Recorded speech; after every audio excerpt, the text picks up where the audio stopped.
my colleague, Ambridge, in a second, is just going to take us through the main elements of the briefing, highlight some of the things that we've said in it. That'll take 15, 20 minutes or so.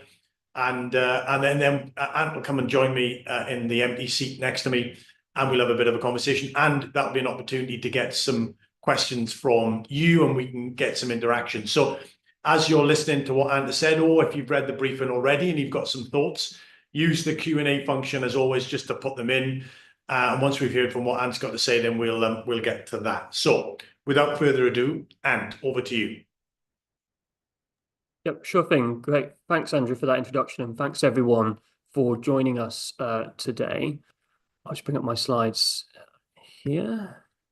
Great. Can everybody see that? Is it all working? Terrific. So what I'd like to do today is take everyone through our briefing, and in particular with an eye to a forward-looking analysis of the planning system, the planning reform process.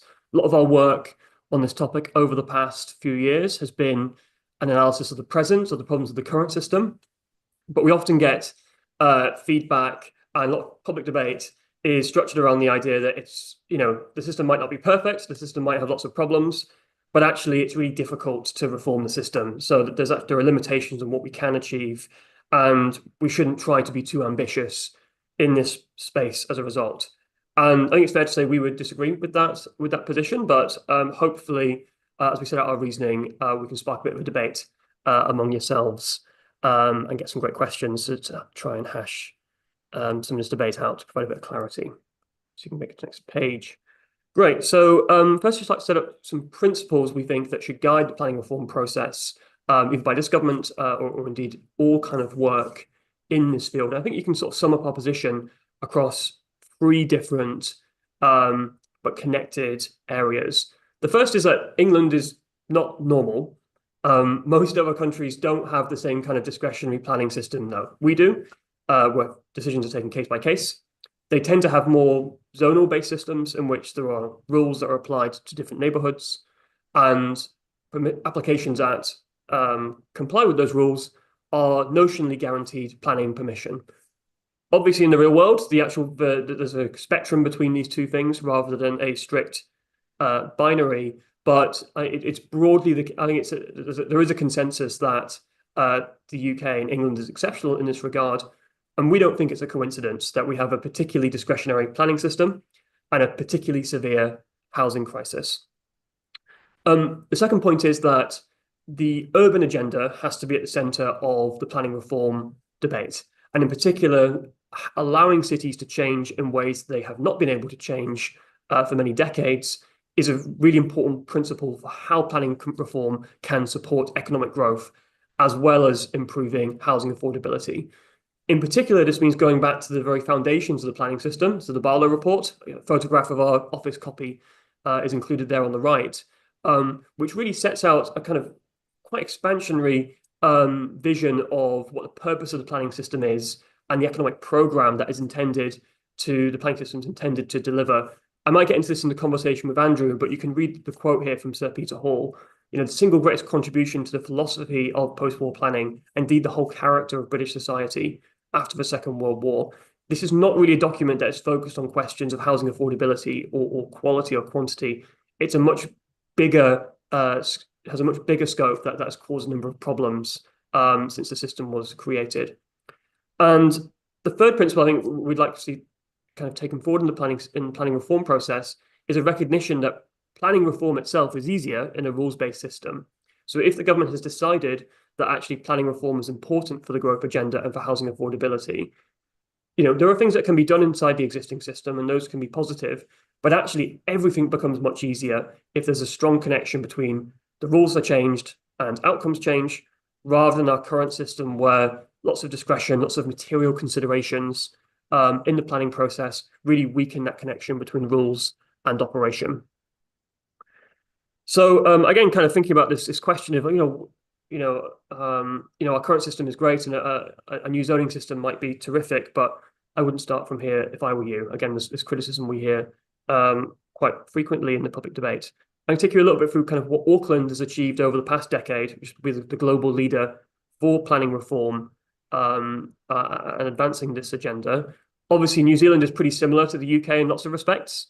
In some ways, in terms of culture, in terms of the common law system, even their local finance system is pretty similar to what we used to have before the poll tax. So there's lots of similarities that I think that mean it's a pretty relatable comparison for the planning reform agenda in England. And there's three kind of takeaways I'd like you all to take away from this map. The first is that the colours on this map, this is kind of an affluent suburb in the south of Auckland, all correspond to different zones. And those zones are contained there on the right. You can kind of get an indication of what each of those zones might contain. And those colours contain the rules for development. And again, at least notionally, if a proposal is made that complies with the rules set out in each zone, development is guaranteed certainty of development is guaranteed for the applicant. As you can see on the map, there's actually lots of kind of local leadership and discretion applying, which rules apply to which specific type of neighborhood.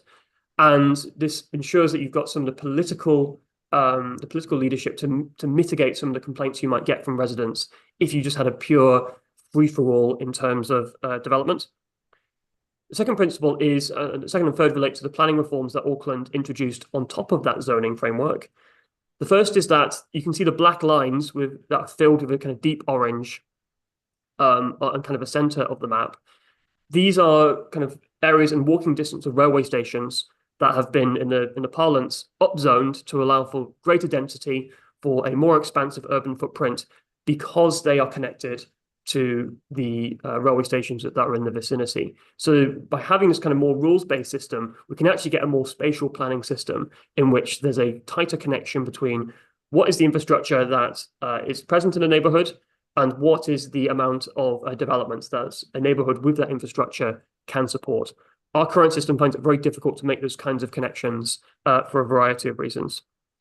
And the third one, and it's the thing I've highlighted there on the right, the kind of residential mixed housing urban zone. You can see that orange color covers most of the urban area outside of those dark orange segments.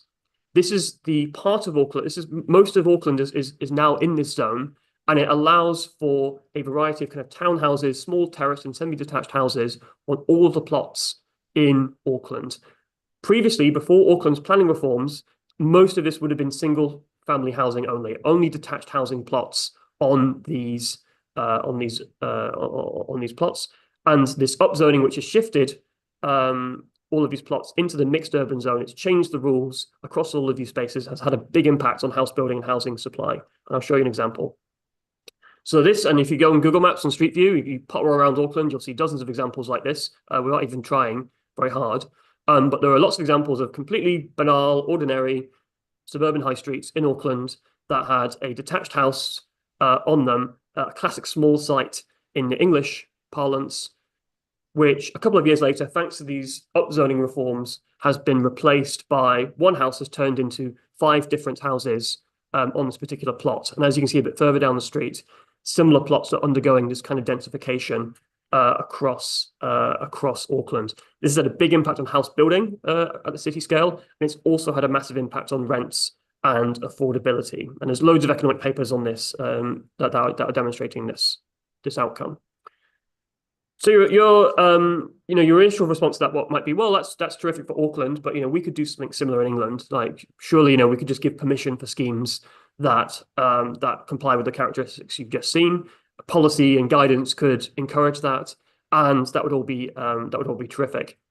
The problem is that the discretionary system, the case-by-case system, makes it particularly difficult to build in urban areas. It can't provide the scale to provide, in terms of certainty, to unlock large amounts of that development across our urban areas. This is why so much of our built environment is still essentially the same buildings that existed 20, 50, 100 years ago, even when they've not any architectural merit. This chart I'm just showing you on this slide, it's from our Restarting House Building reports published in December. It shows in purple, or kind of bluish purples, the level of house building which was reached previously by the current planning system across the shires, the big cities in London, at their period of high performance. So when they were reaching a really kind of high level of house building in each of these areas. And the light greens at the top show the deficit between that high period and what the government's housing targets are. And you can see that the discretionary system actually can deliver in the shires. It comes very, very close to what the government's targets are. Simply returning back to that period of high building would be enough to reach those targets. But in contrast, in the big cities, and especially within London, the planning system has never come close to reaching what the government is now asking those places to do in terms of urban house building. So having a planning system that allows the kind of urban change we're seeing in Auckland is really important if the government is going to reach its housing targets and its deliver on its growth mission. So that's kind of I think, sort of our thinking behind it. What does that actually mean for the government? What has to change? Well, in our briefing, we set out kind of three really key things that the government should be thinking about in terms of its planning reform agenda. And actually, certainly two of these, the government is already poised to introduce. The first one is in the planning reform working paper on planning committees that they published again towards the end of last year. They set out a number of different options for what a national scheme of delegation might look like. So introducing consistency as to what's decided by officers versus what's decided by officers, and then also a second discretionary stage of councillors. We think that option 3, where there's a national scheme of delegation where everything is decided by officers, with the exception of certain types of application that then go to a second stage for committee, where it's particularly politically sensitive, is the right approach. That will provide much more certainty and a rules-based system than either of the other two options. The second thing we think the government should do is activate the national development management policies. So the government's already committed to this. We're going to hear a little bit more in the summer around these around the NDMPs. But crucially, this is something that the previous government passed into legislation and we were campaigning for.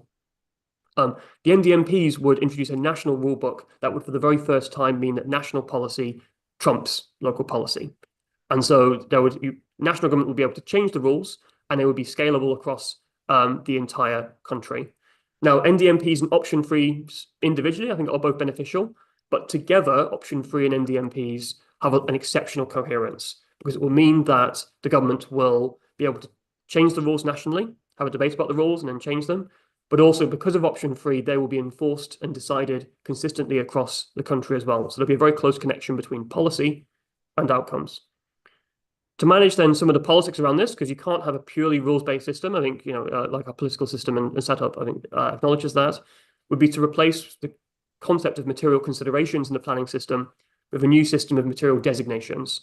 So this would mean that, say, areas like conservation areas or areas of outstanding natural beauty, you would have a system in which your discretionary decision-making is retained in those locations that are actually allocated in the local plan as discretionary areas. But actually the rules-based system would be the default for development outside of those special designated areas. And the effect of this would be to shift the burden of proof. So rather than currently where a developer must justify why their development should be allowed by the planners, under this more rules-based system, you'd have a system where the planners would have to justify their restrictions on development and the creation of the local plan. And that would lead to higher house building and higher growth and outcomes. If they've done those 3 things as part of the planning reform process, they could then use the NDMPs to create a zoning code that would be then applied by local authorities to achieve an outcome similar to Auckland.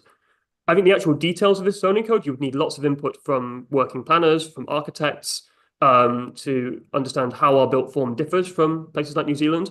But the example I've got here from Japan, where they've got 12 different zones across the country. You can see ranging from the top left, kind of low-rise residential zones, all the way down to the bottom right, or the bottom row of city centre zones and industrial zones, with lots and lots of, with kind of a dozen or so different zones in between of varying densities and heights. Something of this scale in which there are 12 to 18 zones that reflect different types of neighbourhood, different types of rules on density and massing, and different uses contained within each zone, is the right choice for using the NDMPs and deploying them in a reform planning system. And just my final slide before I disappear briefly and join Andrew in a moment. We haven't talked much about local government in this presentation. Indeed, it hasn't really featured that strongly in the planning reform debate so far, but it's really important to how the system will be operationalized on the ground. The fragmentation of local government in its current form between districts and counties and between various different types of councils across local economies is a big problem for planning, and it facilitates this requirement for strategic planning mechanisms that allocate housing between different authorities. 1 second. The government is doing local government reform, and we support their ambition in this area. But simply going from a two-tier system to a new two-tier system, we think would be a wasted opportunity and actually create a lot of problems down the line. We previously set up an argument for single-tier county councils in the shires. This would be much simpler and easier than what the government is currently proposing, and we've shown how that can be done and achieved. But I'm going to stop sharing. I hope there's some great questions in the chat, and I will be with you momentarily. Brilliant. Thanks very much. And as Anne said, in a second, he will magically appear next to me, and we'll carry on the conversation. If you've got any queries or comments, questions, either based on what Anne has said or what indeed he hasn't said, or based on the briefing that you may have looked at, then put them in the Q&A function, and we'll explore them in a bit more detail. As I said, my opening comments, this isn't the be all and end all, but the next big opportunity to get a gauge on where we think the government is going to be on the planning and infrastructure bill, which will come sooner rather than necessarily later, which I think, as I say, it won't be the everything, but it'll be quite a lot. It's just to sort of reflect on that.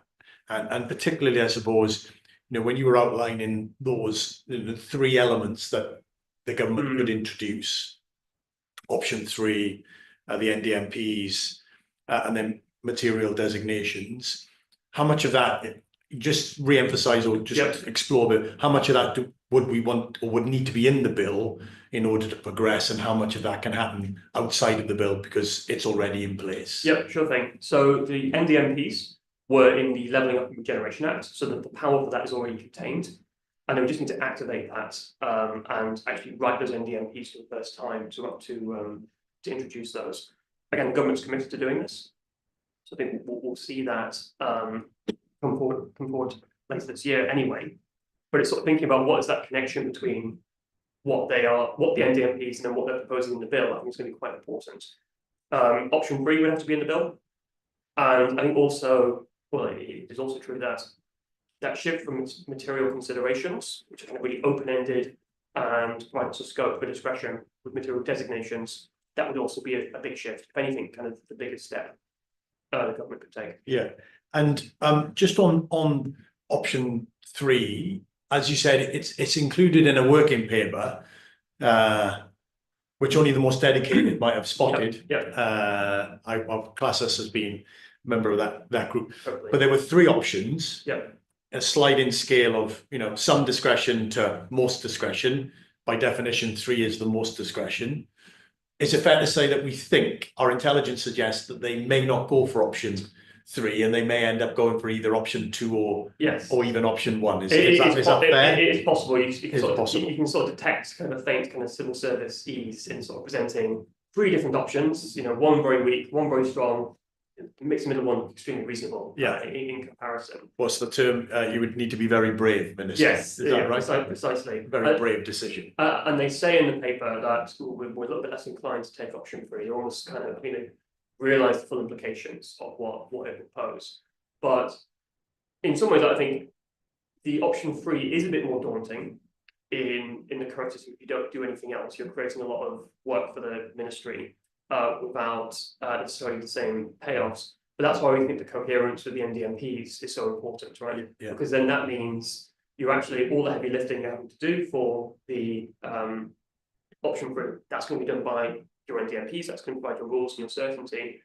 And actually in areas where I think central government, local government can come to the accord on this, where those areas that are locally politically sensitive, those considerations where, listed buildings or conservation areas or habitats and other similar aspects, a lot of that can be handled by a system that is actually more spatial than we've got now. And using that material designations concept as a way to provide more certainty for residents and for local authorities about, okay, so this is actually an area where it's going to special treatment, it's going to be extra sensitive, it's going to be political leadership on this question. But actually, in those other parts of the area of our local authority, actually, if the rules are agreed and then the rules should be followed. Yeah. And so on the NDMPs, say a little bit more about that, because one, that they were developed under the previous administration, but they need to be activated. So say a little bit about, what that activation actually means, and also any intelligence you've got on why they haven't been activated thus far. Yeah. So I don't think we've got any intelligence necessarily on why they haven't been activated so far. I think they are a big change. So I think it's reasonable for the government to wait until the rest of their planning agenda has come into greater focus. Yeah. Before thinking about what the first draft of the NDMPs will look like. Yeah. I also we don't have any intelligence as of yet on what those NDMPs will look like. It'd be interesting to kind of hear if other people have heard indications of what might be in them. It would be interesting to get an idea of where the debate is going. But just in terms of activating them, the government will have to publish this list of NDMPs. I think there will be a bit of a consultation stage. I think it's baked into the legislation. They've said they're going to consult on it regardless. But an effect of that will be to change the National Planning Policy Framework, which is sort of the current rule book, which strangely doesn't have the same bite as the NDMPs will have. A lot of the development management policies in the NPPF will be shifted into the NDMPs, and the NPPF will become a sort of principles of plan making document. So what the government's aspirations and requirements are for local authorities when they're thinking about creating their local plans and allocating sites, with the NDMPs will be much more about development control. Yeah. And as an application actually makes its way through the system, what are the rules and what are not the rules that apply to it? Yeah. Okay. So you touched on in the presentation, and it's obviously in the briefing itself. You used Auckland as an example, and it's an example. It's not an exception. There are other places that both are in the briefing, but also that we could have used. But say a little bit more about, because again, one of the things that we hear, which is you can't introduce a rules-based system in the legal system that we've got, common law, etc. But actually, the briefing quite clearly shows that you can do that. So say a little bit about the how and the why of Auckland, as much as what they ended up doing, which is what you rightly talked about in using your slides, but a little bit about the how question in terms of how Auckland got there. Yeah, sure thing. So again, an important prerequisite of what Auckland did is they did a local government reform in the early 2010s. So they previously had quite a fragmented system of local government councils. They were turned into one big single tier unitary council. Sorry. Yeah. Lean into the microphone a little bit more. I'll try to. Yeah. Yeah. No, go on. Yeah. They all shifted towards a single tier structure, which then meant that all of the planning was being done by one authority that matched the local economy.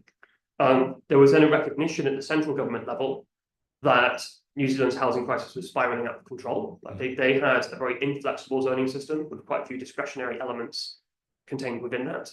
And the creation of the first local plan after that new system was created, that new structure was created for the council, was an opportunity whereby the council then went around and said, okay, so all of these areas that are currently in the detached single family zone only, we're going to change the rules on those so that they become more mixed.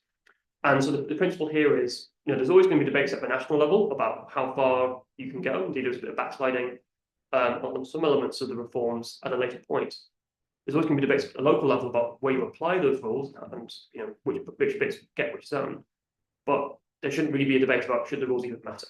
And that's kind of the Rubicon that Auckland crossed successfully. Yeah, and say a little bit about the notion of discretion, because in a sense, on the one hand, where we are critical of the overtly discretionary nature of the system, but we're equally not saying that there should be no discretion. So if we were to move towards more of a rules-based, zone-based system, where does discretion sort of fit into that? And then we've got a couple of questions that I'll, particularly from Chris, to get you to say something about variation. So just say a little bit about where discretion still fits, even if you move to a rules-based, zone-based system. So I think there's something fundamental about being in a common law system, like the way the state works in a common law system. It is more judgment-based, right? It is more interpretation-based. Yeah.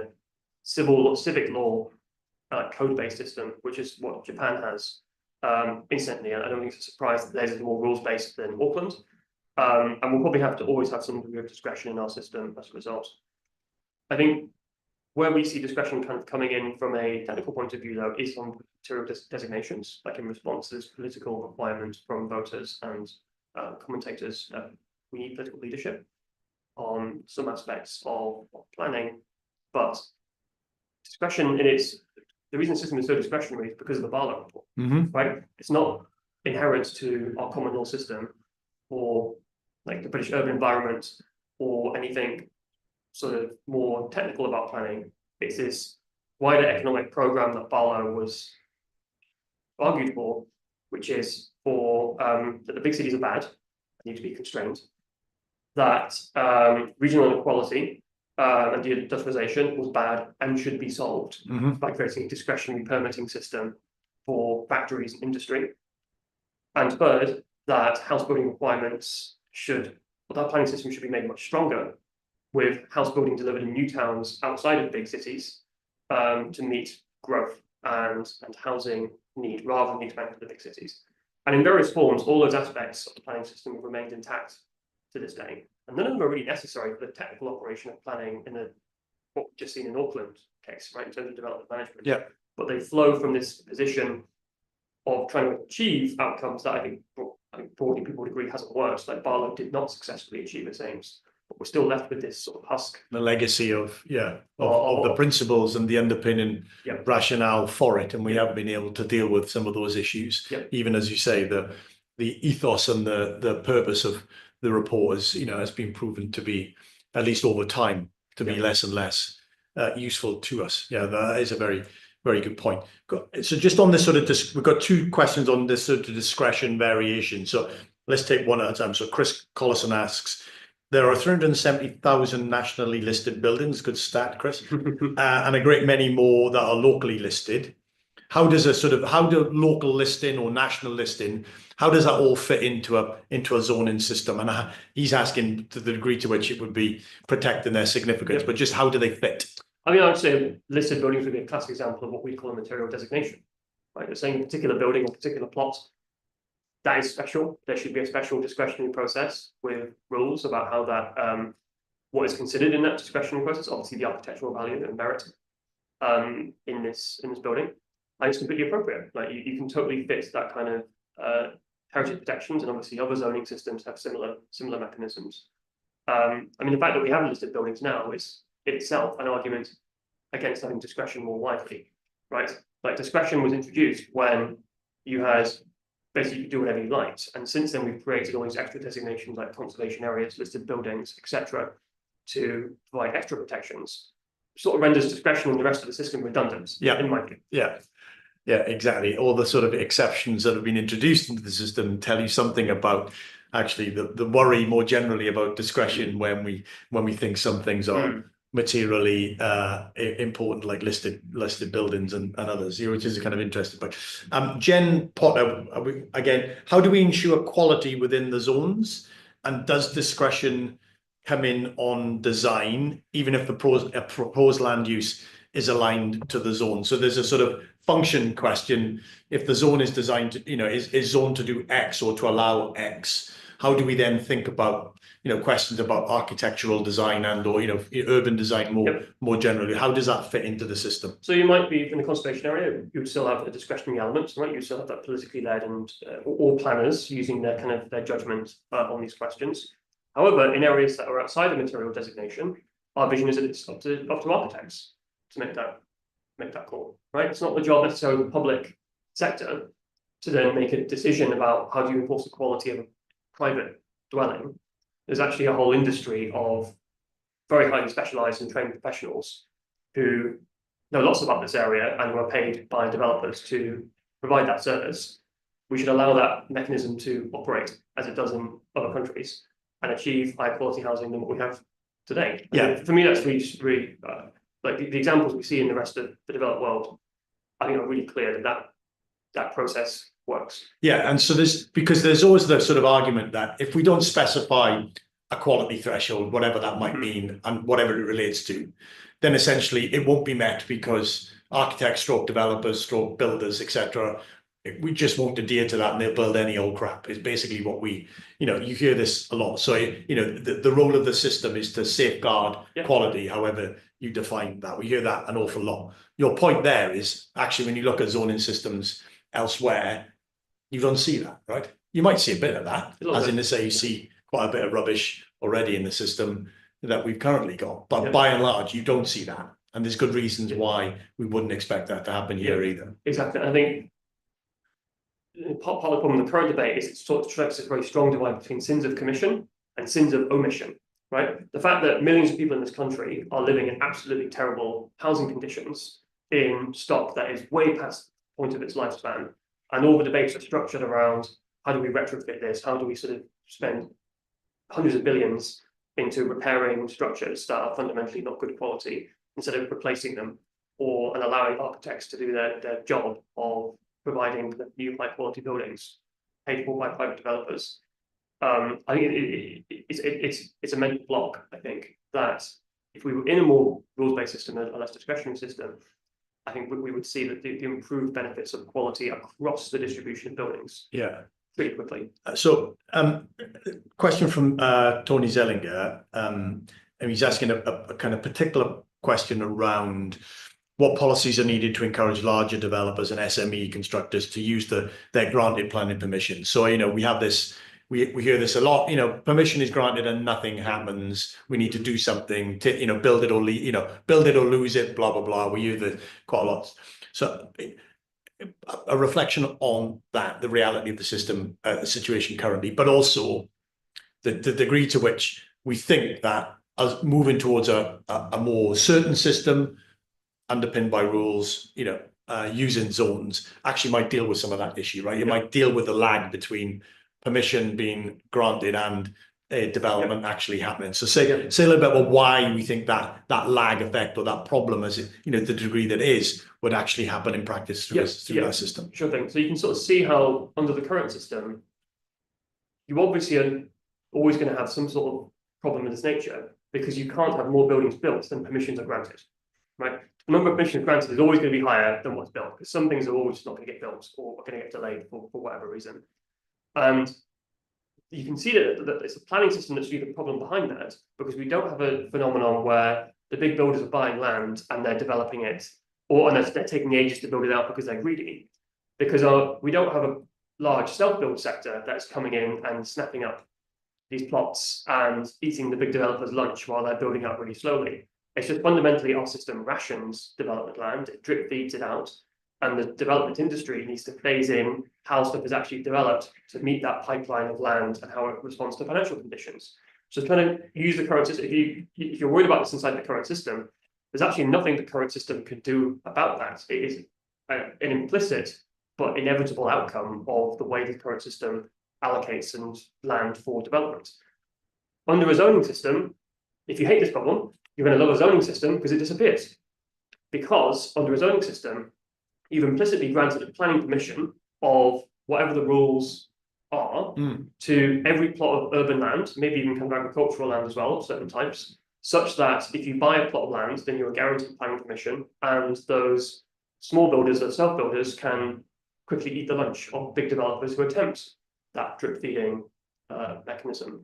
So again, it's a sort of broader kind of institutional point that we think part of the benefit of moving from discretion to zoning is you really change the incentives of lots of actors in the development pipeline. Yes. And that this is then what leads to higher house building and higher growth and also cheaper housing over the medium to long run. And that's really quite an important point, because again, we hear this a lot. A lot of the conversation is about how the current incumbents, the current actors in the system will or won't be, respond to the incentives that are given to them. We see this in terms of, volume house builders. Actually, we see this on the workforce side, right? It's like a constant thinking about the system as it is and how it responds. Your point there is that if we create certainty and we create scale, all things being equal, we would see new new operators, new actors coming into the system that might operate in completely different ways or relatively different ways, which then in itself creates more competition in the system, which again should produce a wider range of outcomes and probably drive up a bit of quality while it's going on. No, absolutely. And again, this is our point about England is not normal. Right? Other countries don't have these same debates. They don't worry about these same problems. We're really exceptional in these issues because we have a really exceptional and unusual system. If you had a normal system, we would have normal problems. Yeah. And so a question from William McGarry, which says, will planning appeals be greatly reduced as a result of zoning? Yes, because under our current system, permission and appeal, where everything is judgment-based and interpretation-based, where there's this sort of strangely sort of judicial system where there's like almost this kind of tier of courts, inspectorates, and the Secretary of State make decisions on stuff. Implicitly, if we have a zoning system and the rules are what they are, the Secretary of State wouldn't really have any say, I guess maybe except in areas where you have material designation. So you might have that protected. You might retain that judicial character in those areas where you keep a discretionary system, if that's possible. But certainly, the current kind of merry-go-round where stuff gets, knocked back and goes off to appeal and everything takes years to get done. And you've got the Secretary of State making decisions about, 300 houses in Bradford or whatever. That would all be stripped away and you would have a much more certain and rules-based and actually locally controlled system. So we've got a few minutes to go. So let's just kind of step one way, get your thoughts on I suppose a slightly bigger picture, which you talked a little bit about in your presentation, but you talk about this more generally, which is, in a sense, we've rightly said that since coming into office, government has been particularly busy in this space, and almost exclusively what they've been doing is is good, right? It's kind of it's movement in the right direction. It's recognizes the scale of the issue and it's trying to respond with a series of interventions and modifications, etc. There's lots of illustrations, lots of examples of those kinds of things. But it's probably also fair to say that overtly, at least, being in favor of zoning seems to be a step that they are, as of yet, not quite prepared to make.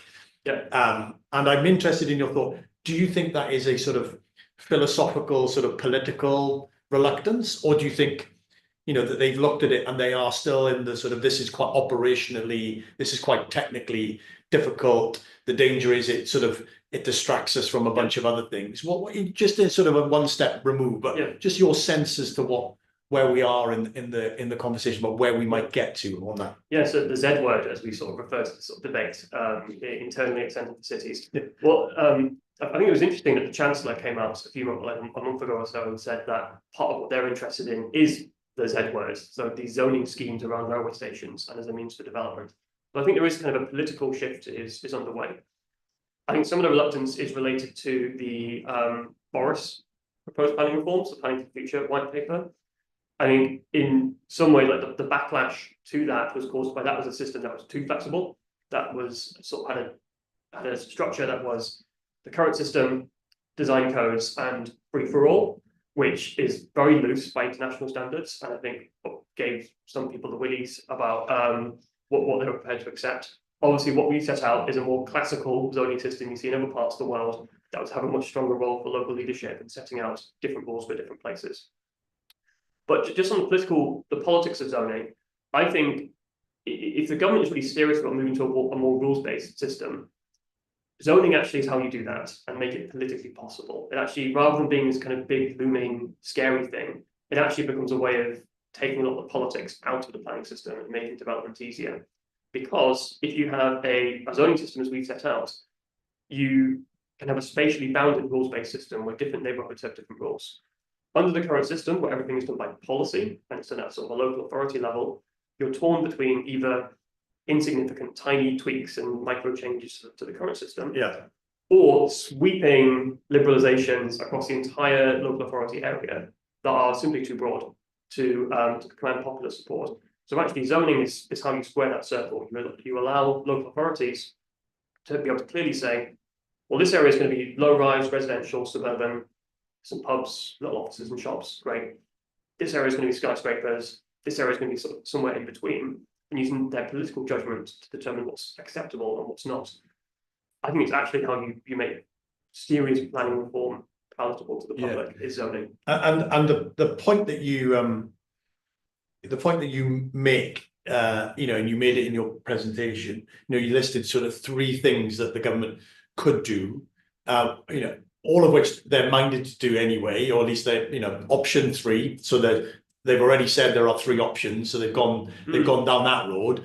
The NDMPs already exist, but you just need to turn them on. And then there's obviously moving from considerations to designations, which is slightly different, but they need to do more on that. Yeah. But essentially, it's a combination of things that when you bring them together in aggregate, they will shift the dial quite significantly, getting us to where we need to get to. Exactly. And so much of the debate on planning reform is, I often hear criticism where it's like, oh, we've done loads of planning reforms in the past and nothing has happened, nothing has worked, things are still problematic.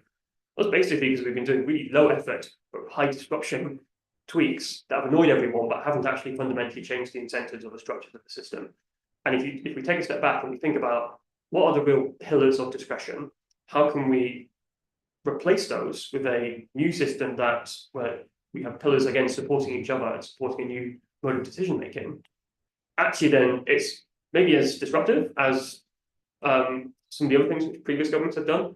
But the end result is you get to a completely different set of incentives and a much wider envelope for development and urban change, which is what gets you back to the 1.5 million house building targets and also the government's growth mission. Yeah, because I think let's finish on that point, and you can say that again, because Leo Webb's just asked this question, which is what happens if places zone for nothing, right? It's like everywhere is flat. We don't want anything to happen. We're just going to zone everywhere as being pale yellow or whatever, whatever the suitable color is, rather than bright red or bright green or bright orange or that you saw in the Auckland map. And that final point is quite important. It's in the context of moving towards, having housing built, probably more housing built than we have for a very long time. And there's a growth requirement in the system, which then means you can't zone for nothing because there is a requirement for growth. Yeah. So 2 things on that. First is that this is where the shifting the burden of proof from the developer to the planner becomes really important under zoning, because you can only maintain those development controls if you have a local plan in place. There's no local plan in place, no development controls. That is suddenly a very powerful incentive for a local authority to produce a sensible local plan instead of a comedy lowball kind of offer. And obviously that has to be signed off by the Secretary of State. So there would be some degree of oversight as a referee of the system from central government across these. But again, on this growth agenda point, and this is where it comes back to having a local government system that's coherent and can absorb these sorts of powers, is the real way in which you tackle this from a growth perspective is fiscal devolution. So that councils which zone for growth, which grow their tax base, which collect the rewards of doing that, can use that to fund their services. And if a place decides in contrast, no, actually, we're going to be really NIMBY, we don't want growth, we'll have high taxation instead, that's fine, right? That's totally legitimate. Yeah. And the big worry I think we have is that if the government kind of fumbles the ball on local government reorganisation out in the shires, it's going to become really difficult to replace our current super centralised local finance system with one that can provide incentives for growth. So again, there's the pillars of the planning system, which we've sort of talked about a lot today. Those in turn are supported by other pillars of the structure of local government and the structure of the local financial system.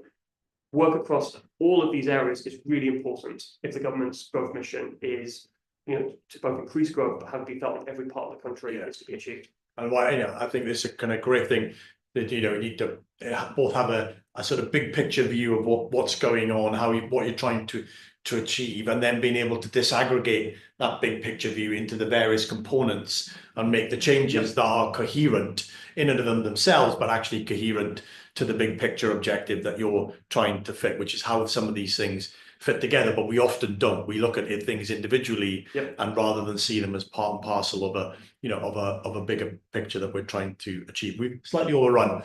Apologies for that, but I think that final point is really quite important. As I said at the start, and if you're familiar with our work, we are, there's a whole mountain of work on our website you can access on all of these sorts of things, not only on planning and development, but actually on devolution and the relationship between them, and then how does growth play into that, you can get it all on our website, centreforcities.org.